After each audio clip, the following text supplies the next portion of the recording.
یوم آزادی کے محرکے کو ملک بھر کی طرح ڈیرہ مراد جمالی میں بھی بھرپور جوش و خروش اور جذبہ حب الوطنی کے ساتھ منایا گیا۔ جشن آزادی کی مناسبت سے پاکستان زندہ باد موومنٹ کی جانب سے میر امداد حسین مری کی قیادت میں ایک عظیم الشان ریلی نکالی گئی، جبکہ پاکستان پیپلز پارٹی کی طرف سے میر بلال صادق عمرانی کی قیادت میں بھی عمرانی ہاؤس سے ایک اور شاندار ریلی کا انعقاد کیا گیا۔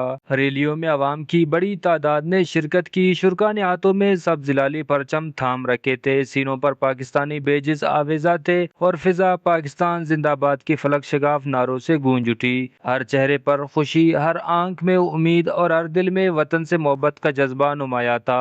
ریلیوں سے مقررین نے خطاب بھی کیا۔ اس موقع پر میر امداد حسین مری نے وش نیوز سے بات چیت کرتے ہوئے کہا، پہلے تو میں پورے پاکستان کے لوگوں کو اور پاکستانی کو تمام کو جو ہے جشن آزادی کی مبارکباد پیش کرتا ہوں۔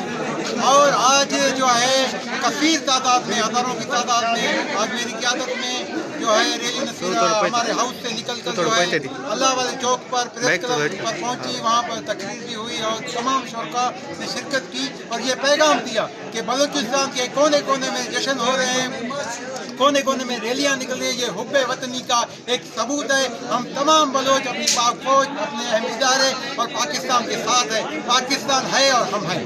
ڈیرہ مراد جمالی کی فضاؤں میں آج حب الوطنی کا رنگ بکھر گیا، جہاں ہر طرف سبز ہلالی پرچم کی بہار اور آزادی کا جوش دکھائی دیا۔ یہ دن ہمیں یاد دلاتا ہے کہ قربانی اور اتحاد ہی وہ اصل طاقت ہے جن سے پاکستان ہمیشہ سرسبز و شاداب رہے گا۔ کیمرہ مین معشوق رند کے ساتھ ریاض بلوچ، وش نیوز، نصیر آباد۔